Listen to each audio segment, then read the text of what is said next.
우리 함께 왕 되신 주 앞에 그리고 위대하신 주 찬양 드리겠습니다.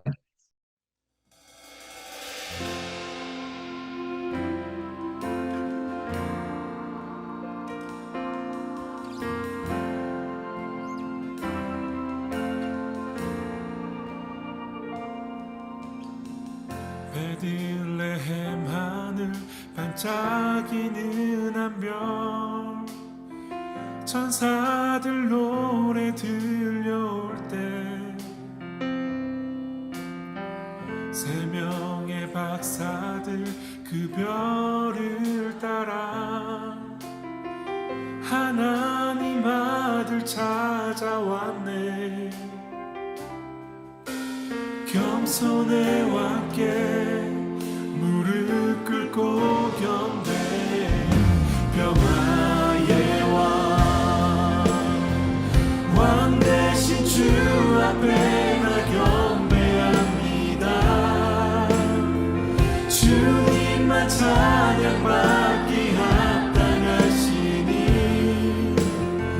그 존귀와 영광 홀로 받으소서. 오 주 앞에 나 나아갑니다.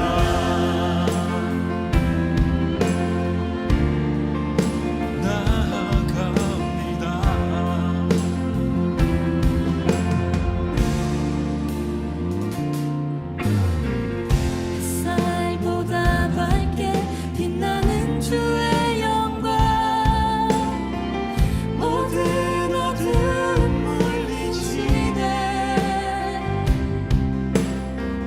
누구도 주 앞에 다가설 수 없네. 주의 거룩한 보좌 앞에 오직 주의 보혈, 주의 긍휼을 의지하여 나아가리. 왕 대신 주 앞에 나 경배합니다.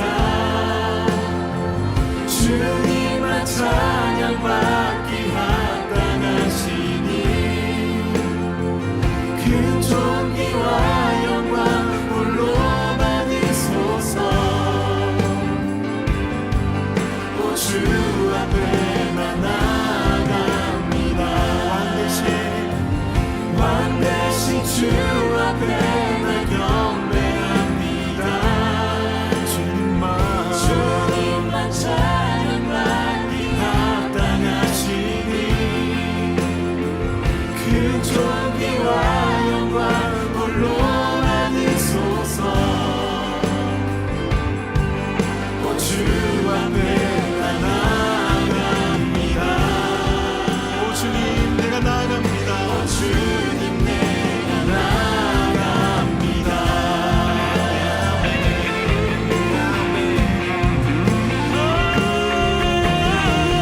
We bring an offering to you. We bring an offering.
원수는 떠내 위대하신 주 찬양의 위대하신 주 모두 알게 되리라 위대하신 주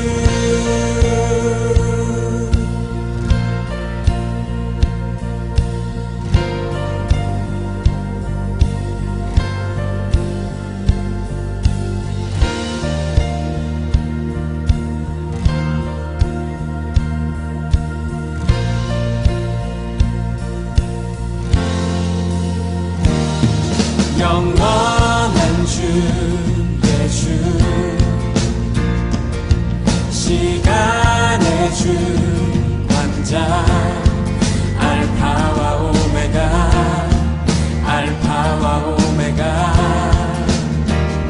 산 위의 하나님 아바 성령 예수 사자와 어린 양 위대하신 주 찬양의 위대하신 주 모두 알게 되리라 위대하신 주 위대하신 주 위대하신 주 찬양의 위대하신 주 모두 알게 되리라 위대하신 주 모든 이름 위에 뛰어나신 모든 이름 위에 뛰어나신 이름 다 찬양해 위대하신 주 모든 이름 위에 모든 이름 위에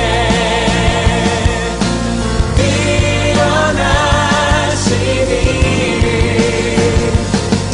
다 찬양해 위대하신 주 우리 목소리로 고백하십시다 위대하신 주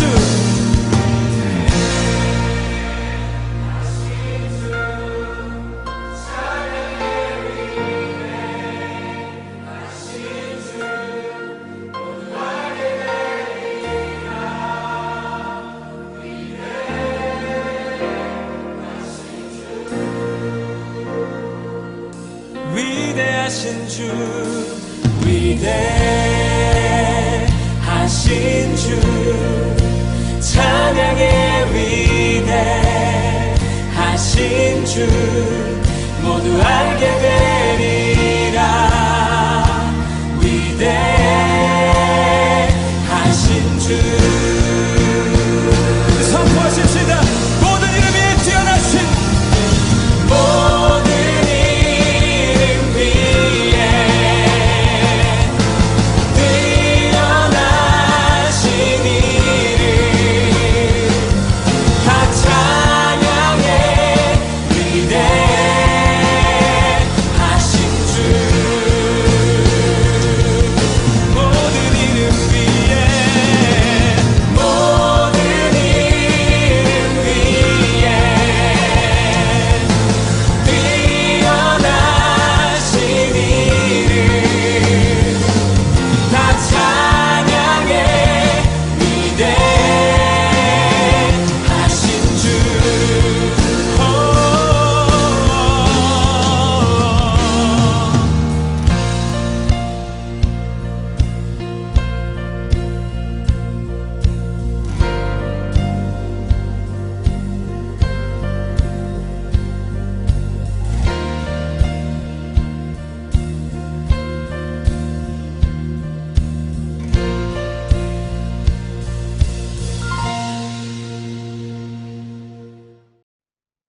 이인여 목사님 기도해 주시겠습니다.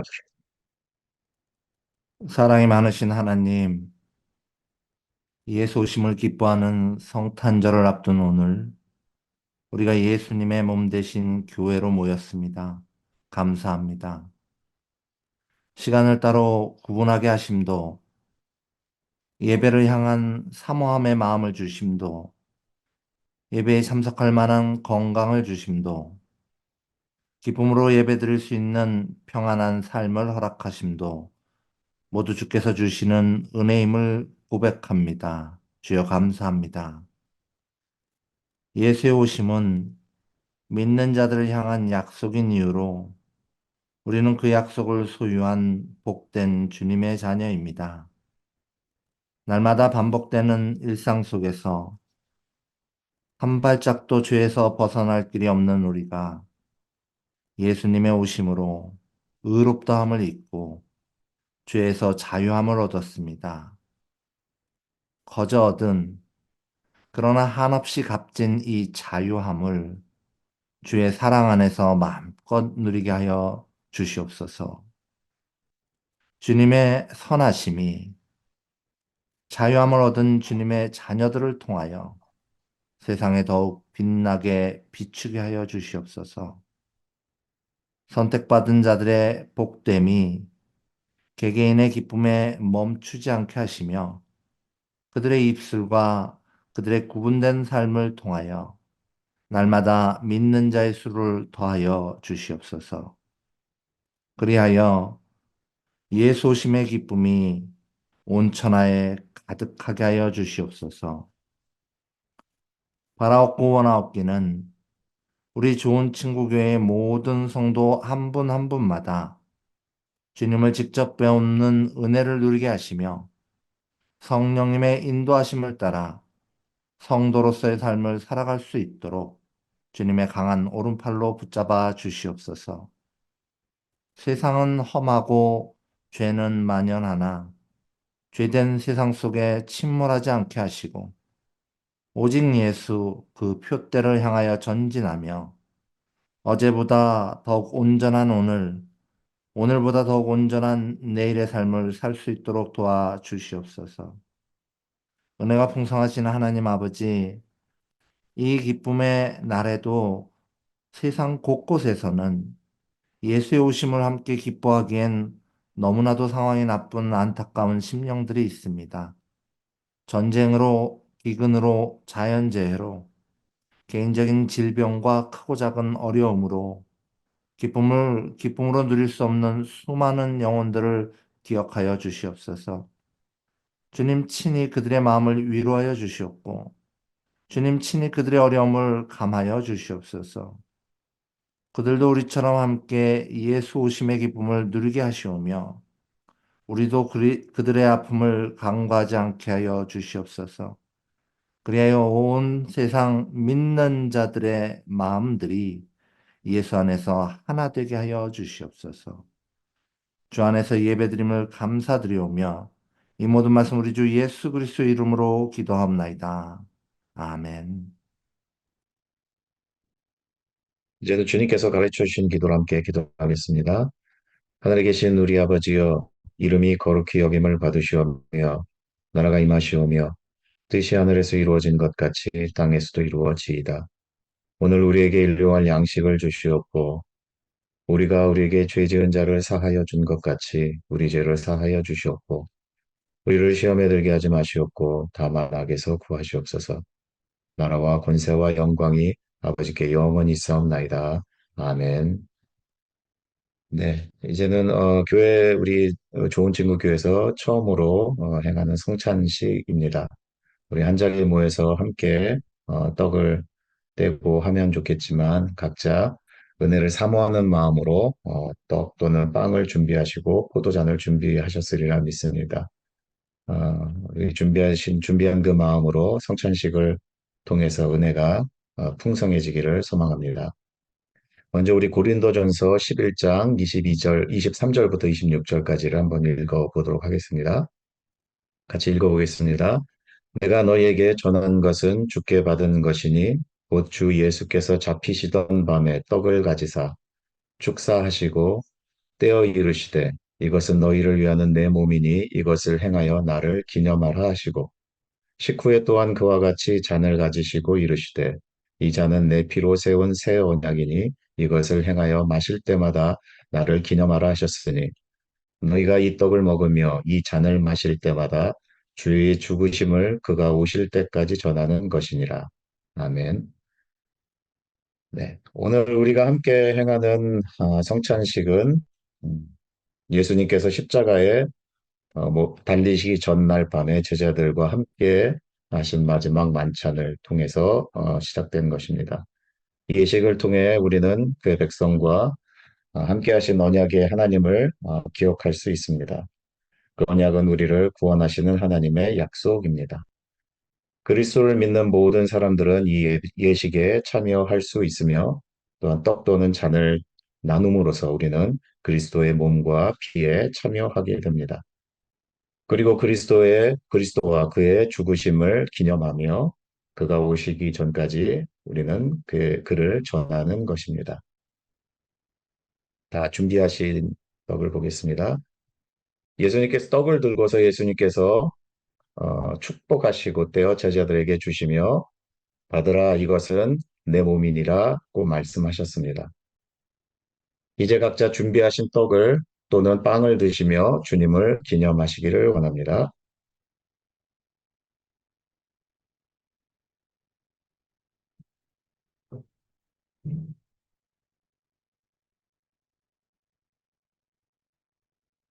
그리고 또 예수님께서 잔을 가지사 감사 기도하시고 제자들에게 주셨습니다. 그리고 이것은 많은 사람을 위하여 흘리는 나의 피, 곧 언약의 피니라고 말씀하셨습니다. 이제 각자 준비하신 주님을 생각한, 어, 잔을 드신 후에 주님을 생각하며 짧게 각자 기도하도록 하겠습니다.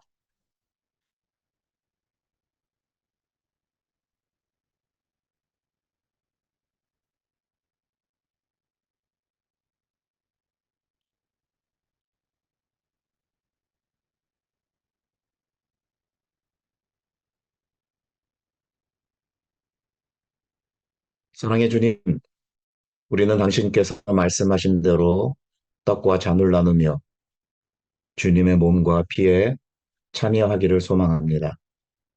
그리고 주님의 나심과 죽으심을 기념하고 주님께서 다시 오시기 전까지 그것을 전하기를 소망합니다.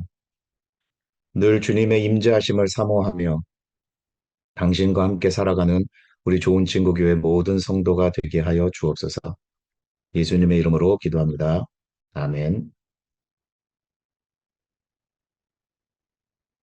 네, 오늘 함께 나눌 말씀은 빌립보서 2장 9절에서 8절입니다. 함께 읽어보도록 하겠습니다. 너희 안에 이 마음을 품으라 곧 그리스도 예수의 마음이니 그는 근본 하나님의 본체시나 하나님과 동등됨을 취할 것으로 여기지 아니하시고 오히려 자기를 비워 종의 형체를 가지사 사람들과 같이 되셨고 사람의 모양으로 나타나사 자기를 낮추시고 죽기까지 복종하셨으니 곧 십자가에 죽으심이라. 아멘. 오늘은 이용표 목사님께서 예수님의 마음이란 제목으로 말씀 전해 주시겠습니다. 네, 지금 한국은 성탄절 아침인데요. 한방눈이 내리는 화이트 크리스마스입니다. 오랜만에 보는 화이트 크리스마스네요. 아, 이제 크리스마스가 되면 많은 사람들이 파티를 하고 또 여행을 가기도 하고 여러 가지 모임을 갖기도 하고 즐거운 시간들을 많이 갖지요.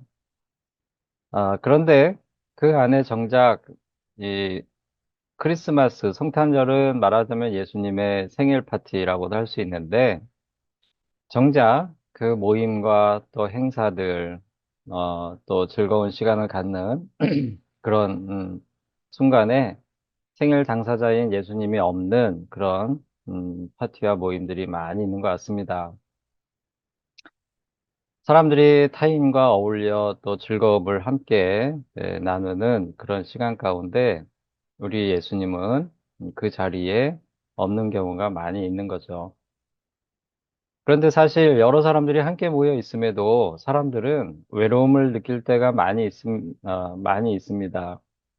즐거움을 나누지만 아이러니하게도 수많은 사람들이 그 속에서 각자 고독감을 느끼게 되는 것 같습니다. 수많은 만남과 모임 속에서 많은 이야기를 나누지만 정작 속마음은 쉽게 터놓지 못합니다. 그 까닭은 사람들은 대부분 타인의 이야기를 듣기보다는 자기 이야기를 하고 싶어 하기 때문입니다. 그래서 사람들은 자신의 이야기를 많이 합니다.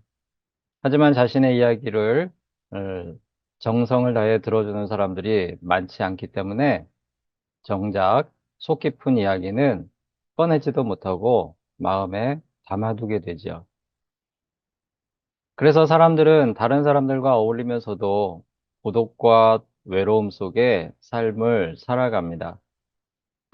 이와 같은 군중 속의 외로움과 고독을 미국의 사회학자 리스먼은 그의 책 고독한 군중에서 말하고 있습니다.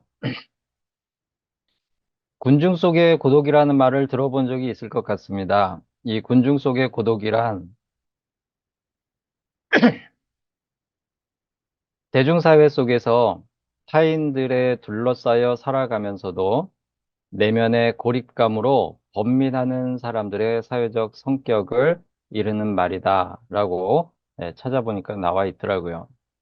예를 들자면 연극에서는 배우가 무대 위에서 연기를 하는데 관중 속에 자기 홀로 있다는 느낌을 받겠죠. 네, 그와 같은 것이다 라고 이야기를 합니다. 때문에 사람들은 사실 진심으로 자신의 이야기를 들어주고 공감해줄 누군가를 필요로 합니다. 그럼 이 공감이란 것은 무엇이냐? 제가 사전을 찾아보니까 공감이라고 하는 것은 남의 주장이나 감정, 생각 따위에 찬성하여 자기도 그렇다고 느끼는 것이라고 설명하고 있습니다. 그냥 그 입장을 머리로만 이해하는 게 아니고 그 말을 하는 또 그 처지에 있는 그 사람의 어, 감정까지도 느낌까지도 같이 느껴주는 것, 그게 공감이라는 것이죠. 그런데 과연 그렇게 해줄 수 있는 사람이 얼마나 있을까요? 나의 이야기를 정성껏 들어주고 공감을 해주는 그런 사람을 만나기는 사실 쉽지 않습니다. 그래서 그런 이야기를 하면 할수록 때로는 오히려 고독감이 깊어지기도 합니다. 그러다 보면 어느 순간에는 정작 내가 하고 싶은 이야기를 할 마음이 없어지고, 그리고 고독은 더욱더 깊어지기도 하죠. 그런데 사실 사람의 공감 능력에는 한계가 있습니다. 가까운 친구나 이웃, 심지어 가족일지라도 나의 이야기를 경청하고 공감해주지 못할 때가 있죠. 그것은 그 대상이 나를 공감해줄 마음이 없어서가 아니라, 물론 그럴 수도 있지만요. 나를 싫어서도 아니고, 사실은 공감해줄 수 있는 능력에 한계가 있기 때문입니다. 사람은 근본적으로 지적이고 또 정서적이고 경험적인 면에서 한계를 지닌 존재입니다. 또한 사람은 상대방의 이야기를 들어주는데 필요한 집중력 또 인내력에도 한계를 지니고 있습니다. 상대방의 이야기를 정성을 다해 듣기 위해서는 집중해야 되거든요. 근데 그것이 쉽지 않죠. 그리고 긴 이야기는 인내하면서 들어야 되는데 그거 역시도 쉽지 않은 거예요.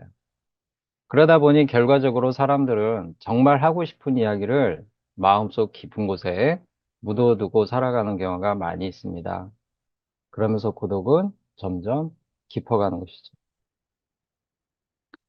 하지만 우리 예수님은 우리 사람의 한계를 뛰어넘어서 놀라운 집중력과 인내력으로 우리 이야기를 들어주시고 우리를 완전하게 이해하시고 또 우리의 마음과 감정을 모두 공감해 주시는 능력이 있는 분입니다. 예수님이 그렇게 하실 수 있는 것은 첫째, 예수님은 우리를 만드셨기 때문입니다. 우리가 어떤 물건을 쓰다가 만약에 물건이 고장나거나 또 작동 방법을 모르거나 라고 하는 그런 문제가 생기면 우리는 그 문제를 해결하기 위해서 누구를 찾냐 하면 그 물건을 만든 사람을 찾습니다. 그 문제를 해결해야 하는 가장 좋은 방법은 그 물건을 만든 사람에게 물어보는 것이죠. 왜냐하면 그 물건을 만든 사람만큼 그 물건에 대해서 잘 알고 있는 사람은 없기 때문입니다. 본문 6절 말씀을 다시 읽어보겠습니다. 그는 근본 하나님의 본체시나 하나님과 동등됨을 취할 것으로 여기지 아니하시고, 예수님은 근본적으로 하나님과 본체이신, 즉 하나님이신 분입니다. 우리가 잘 알고 있죠. 예수님은 하나님과 같이 태초부터 계셨고 우리를 직접 지으신 분입니다. 요한복음 1장 1절에서 3절 말씀을 읽어보겠습니다. 태초에 말씀이 계시니라. 이 말씀이 하나님과 함께 계셨으니 이 말씀은 곧 하나님이시니라. 그가 태초에 하나님과 함께 계셨고 만물이 그로 말미암아 지은 바 되었으니 지은 것이 하나도 그가 없이는 된 것이 없느니라. 여기서 말씀은 예수님을 뜻합니다. 그러므로 이 본문 말씀은 예수님이 하나님과 함께 계셨고 만물이 예수님으로 말미암아 지은 바 되었으니 그 지은 것이 하나도 예수님 없이는 된 것이 없다는 그런 말씀이죠. 예수님은 군중 속에서 고독하게 살아가는 한 사람 한 사람을 직접 만드신 분이기 때문에 그 사람의 그 속마음을 누구보다도 잘 아시는 분인 것입니다.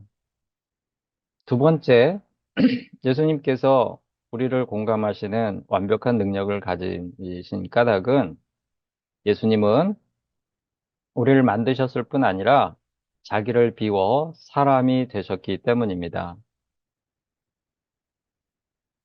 예수님께서는 철저하게 자기를 부정하고 우리의 입장이 돼 주신 것이죠. 본문 7절에서 8절 다시 한번 읽어보겠습니다. 오히려 자기를 비워 종의 형체를 가지사 사람들과 같이 되셨고 사람의 모양으로 나타나사 자기를 낮추시고 죽기까지 복종하셨으니 곧 십자가에 죽으심이라. 아멘. 예수님은 우리를 창조하신 창조주임에도 사람의 형체를 가지셔서 사람들과 같이 되셨습니다. 사람의 모양으로 이 땅에 오셨습니다. 이것을 하기 위해서 자기를 비우셨습니다. 이는 철저한 자기 부정이죠. 사람이 사람을 공감하는데 한계를 가질 수밖에 없는 것은 사람은 자기 자신의 사고방식과 또 기질과 또 정서적인 그런 특징들을 철저히 비워내지 못하기 때문이에요. 그래서 상대방을 이해한다고 하지만 내가 이해할 수 있는 만큼만 이해하는 것이고요. 상대방의 마음과 감정을 느껴보려 하지만 내가 경험하지 못한 것은 충분히 공감할 수 없습니다. 하지만 예수님은 철저한 자기 부정으로 온전히 우리의 입장이 되셨어요. 자신을 온전히 비우고 우리와 같은 완전한 사람이 되신 겁니다. 예수님은 동정녀 마리아의 태중에 태아로 오셔서 오롯이 인간의 삶을 시작하시고 또 죽음까지도 경험하심으로 인간의 삶을 온전히 살아가신 분입니다. 예수님께서 그렇게 사람으로 이 땅에 오셨기 때문에 예수님을 만난 사람들은 예수님을 눈으로 대면할 수가 있었죠. 그리고 이야기를 직접 할 수 있었고 자신이 완전하게 공감을 받는다는 사실을 그들은 충분히 느낄 수 있었습니다. 이 점에서 이번 성탄절의 의미를 새롭게 새겨볼 수 있을 것 같습니다. 성탄절은 군중 속에 고독한 한 사람일 수밖에 없는 나 자신을 위해서 나를 만나시고 나의 이야기를 들어주시고 나의 마음을 공감하시는 그 존재가 바로 이 땅에 오신 날인 것이죠. 예수님이 이 땅에 오셔서 죄를 대속하여 십자가에 죽으셨을 뿐 아니라 나의 고독을 공감하시기 위해서도 이 땅에 오신 겁니다. 우리는 성경에서 고독하고 아픔이 있는 사람들을 찾아가시고 그들의 이야기를 들어주시고 또 그 아픔에 공감해 주신 예수님의 모습을 많이 볼 수 있습니다. 몇 가지 사례를 나눠보자면 사마리아에 사는 사마리아 지역의 수가성이라고 하는 그곳에 사는 한 여인을 예수님이 찾아가신 사건이 있죠. 요한복음 4장 3절에서 7절 말씀을 읽어보겠습니다. 유대를 떠나사 다시 갈릴리로 가실새 사마리아를 통과하여야 하겠는지라. 사마리아에 있는 수가라 하는 동네에 이르시니 야곱이 그 아들 요셉에게 준 땅이 가깝고 거기 또 야곱의 우물이 있더라. 예수께서 길 가시다가 피곤하여 우물 곁에 그대로 앉으시니 때가 6시쯤 되었더라. 사마리아 여자 한 사람이 물을 기르러 왔음에 예수께서 물을 좀 달라 하시니. 지금 이 사마리아 수가성에 있는 이 한 여인은 자신의 아픈 과거 때문에 사람들과 만나서 자신의 이야기를 할 엄두조차도 내지 못하고 사는 사람이었습니다. 오히려 사람들의 시선을 피해서 마치 도망을 다니며 사는, 도망 다니듯 하며 사는 그런 사람이었습니다. 그래서 우물에 물을 기르러 올 때도 사람들이 나오지 않는, 사람들이 나오는 시간을 피해서 사람들이 오지 않는 햇볕이 가장 뜨거운 그런 시간을 일부러 골라서 나오는 그런 삶을 살고 있었죠. 이 여인이라고 자신의 이야기를 남들과 나누고 싶지 않았겠습니까?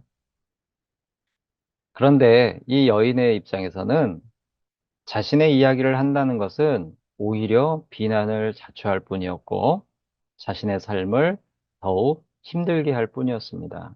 그러니까 그 누구에게도 자신의 이야기를 할 수 없는 사람이었죠.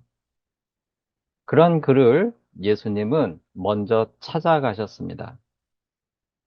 그리고 그 여인에게 말을 걸어주셨어요. 물 한 잔 달라고.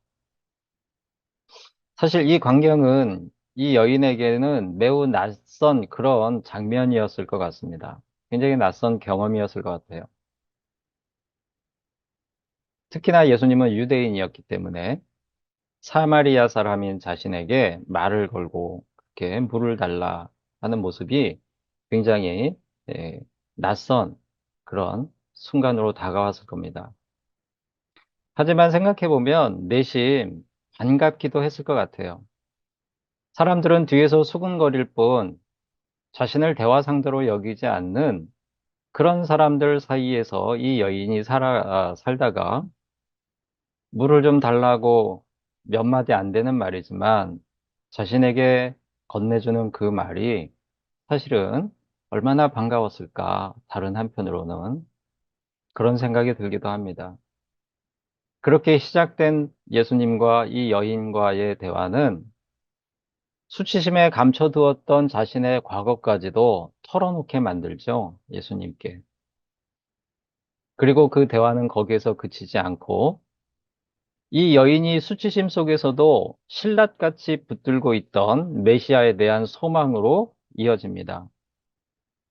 그리고 그 소망을 발견하게 하시고 그 신랏같이 붙들고 있었던 그 소망이 진짜였음을 보게 하시고 그 여인으로 하여금 사람을 두려워하는 그 마음을 극복하게 만들어 주셨죠.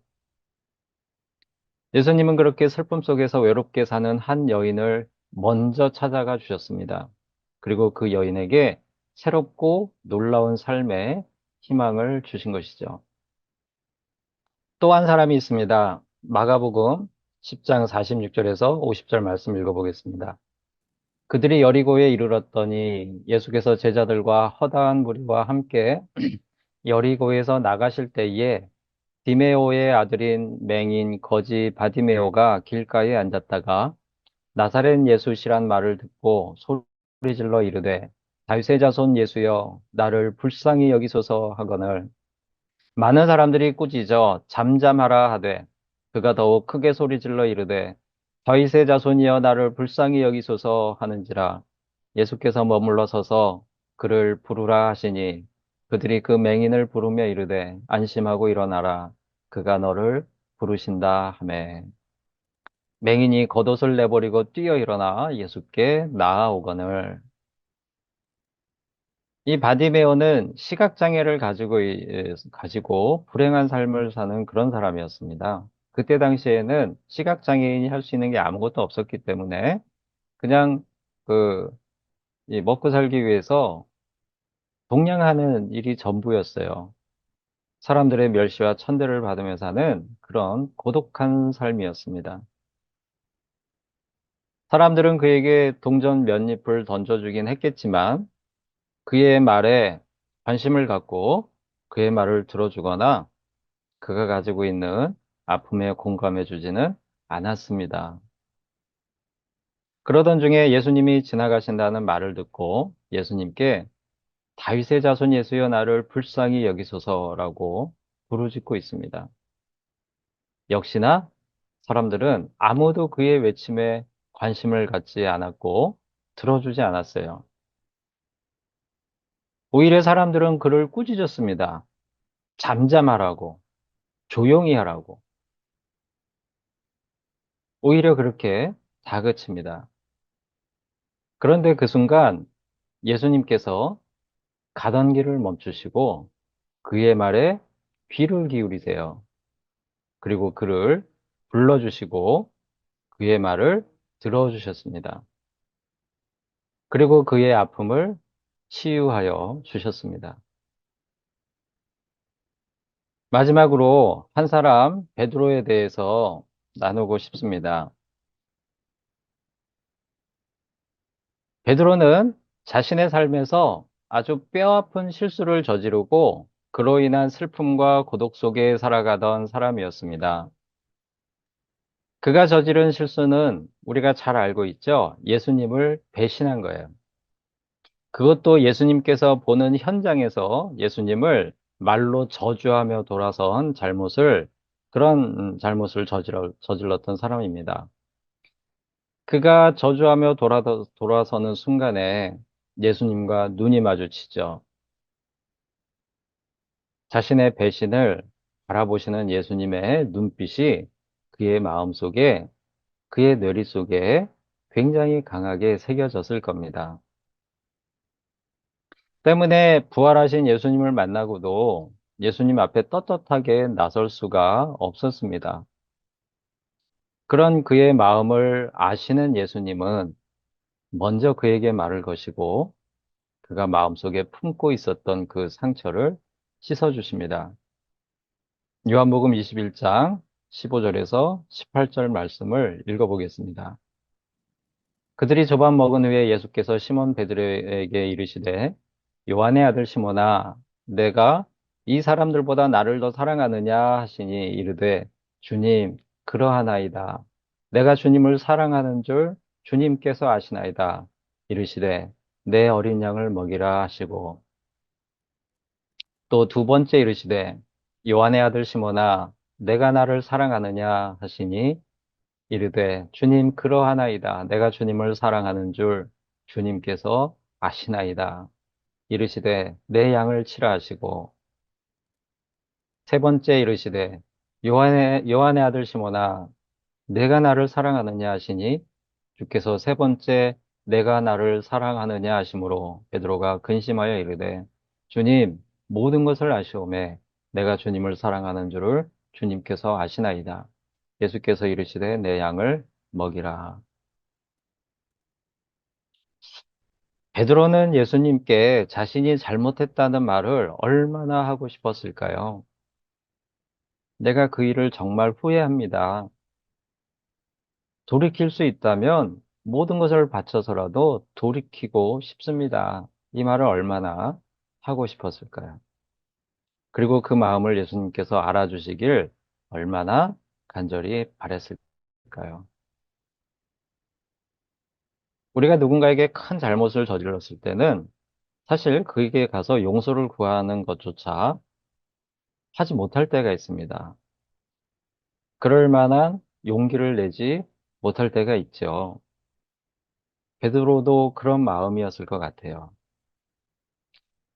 그런데 베드로를 지으신 예수님, 베드로와 똑같은 사람의 모양으로 이 땅에 오신 예수님은 베드로의 그런 마음을 누구보다 잘 아시는 분이었고, 그가 그 마음속에 품고 있었던 그런 말들을 예수님께 할 수 있게끔 이끌어 주시고 기회를 주셨어요. 그리고 그 말들을 다 들어주셨습니다. 예수님께서 세 번을 반복해서 베드로에게 내가 나를 사랑하느냐라고 물으셨는데 이 질문의 의미는 무엇이었을까요? 예수님은 왜 그렇게 물어보셨을까요? 이 질문은 예수님께 대한 베드로의 사랑을 의심하시고 확인하시는 것이었을까요? 아니면 나를 사랑한다면 네가 어떻게 나에게 그럴 수 있었느냐라고 하시면서 따지는 것이었을까요? 아니죠. 예수님의 질문은 베드로야, 나에게 내가 얼마나 미안한 마음을 가지고 있는지 내가 다 알고 있다. 그럼에도 내가 나를 사랑하고 있음을 나는 다 알고 있다. 이 말씀 하시는 거죠. 그러니까 이제 그 마음의 짐을 내려놔라. 벗어버리고 이제 마음 편하게 편한 마음으로 네가 해야 할 일 그 일을 하면 된다. 예수님이 그 메시지를 베드로에게 주고 계신 겁니다. 그래서 일부러 세 번을 반복해서 베드로에게 그렇게 질문을 하시고 베드로가 고백하게 하시는 거죠. 예수님은 그렇게 베드로의 마음을 읽어주셨고 온전히 그의 마음을 공감해 주셨습니다. 그로 하여금 그가 하고 싶었던 말, 저는 지금도 예수님을 사랑합니다. 라고 하는 이 말을 하게 하심으로 마음 한구석에 돌덩이처럼 박혀 있었던 마음의 짐을 덜고 앞으로 나아가지 못하고 있던 그의 인생길을 그가 힘있게 걸어 나갈 수 있도록 힘주시고 용기를 주신 것이죠. 이후에 베드로의 삶은 완전히 달라집니다. 죽음도 두려워하지 않는 그런 삶을 살게 되죠.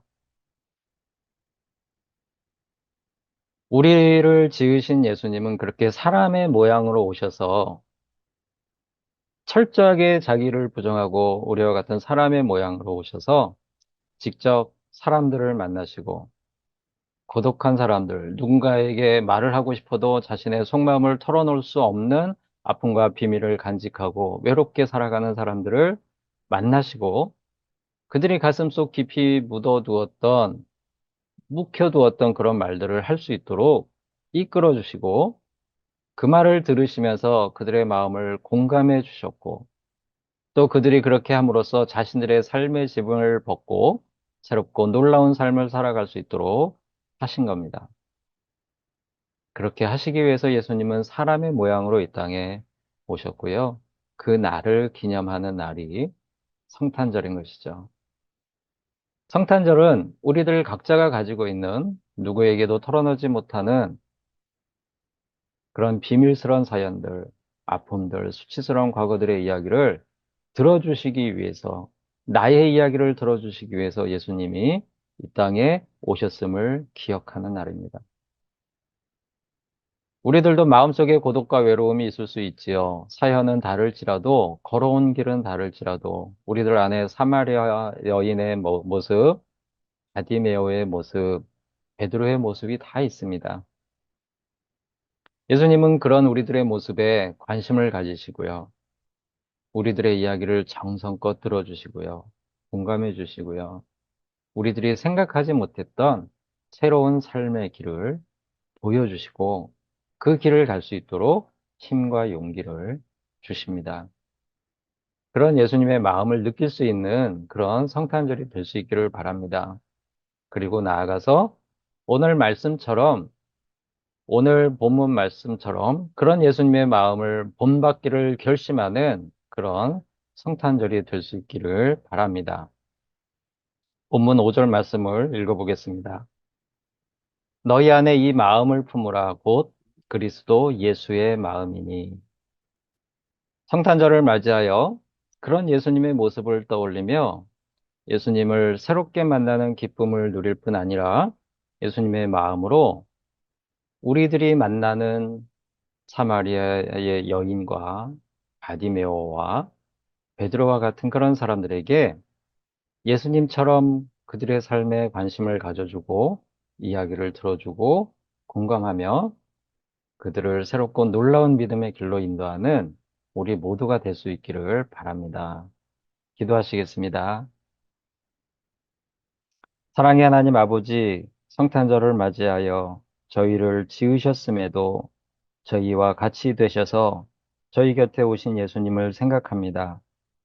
저희를 만나기 위해 저희를 기다리시고 저희의 이야기를 들어주시고 저희의 상처를 싸매어 주시는 예수님께 온전히 저희의 생각과 마음을 맡김으로 새로운 소망을 갖게 하시고 하나님께서 기뻐하실 각자의 삶을 용기 내어 걸어가게 하시며 예수님의 마음을 본받아 저희도 누군가의 마음을 위로하며 소망과 용기를 전하게 하여 주시옵소서.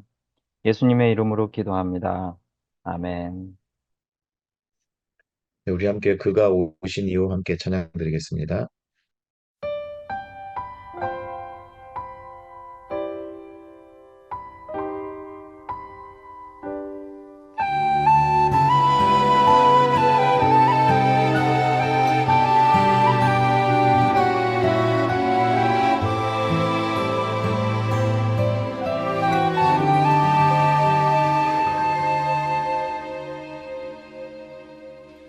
이 세상 가장 아름다운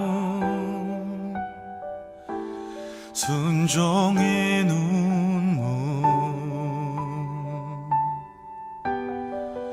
온 세상 다시 빛나게 한 생명의 눈물 그가 이 땅에 오신 이유 죽어야 살게 되고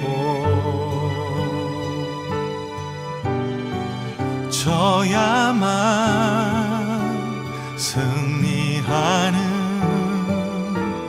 놀랍고 영원한 신비 지으신 그대로 회복시킨 우리의 창조주 그리스도 십자가의 길로 아버지 뜻 이루셨네 그가 이 땅에 오신 이유 이제 우리에게 맡겨진 그 소망 그 사랑 그 생명 아름답고 눈부신 십자가의 길 우리가 이 땅에 살아갈 이유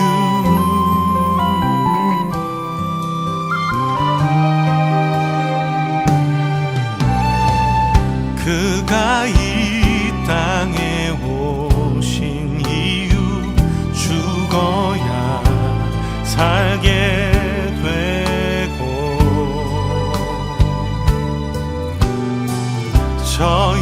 져야만 승리하는 놀랍고 영원한 신비 지으신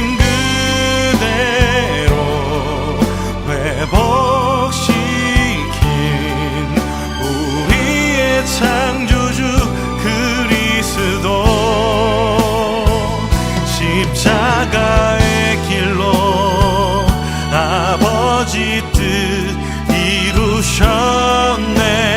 그가 이 땅에 오신 이유 이제 우리에게 맡겨진 그 소망, 그 사랑, 그 생명, 아름답고 눈부신 십자가의 길, 우리가 이 땅에 살아갈 이유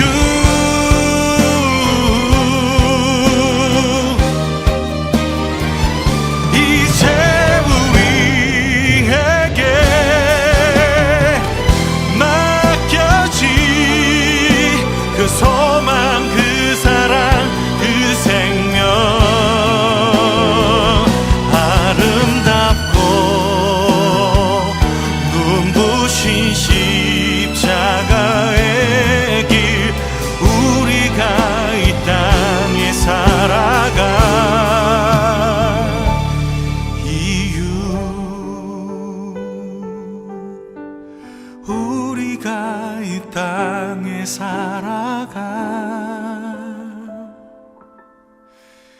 이유.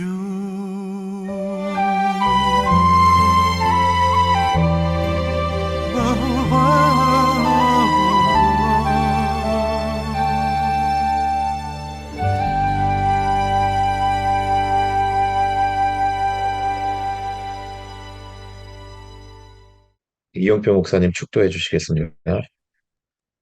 우리 주 예수 그리스도의 크신 은혜와 하나님 아버지의 지극하신 사랑하심과 성령님의 교통하심이 나를 향한 예수님의 마음에 감사드리며 그 마음을 품고 살기를 다짐하는 예배에 참여한 모든 이들의 머리 위에 저들의 가정과 일터와 앞길에 이제부터 영원까지 함께 있을지어다. 아멘.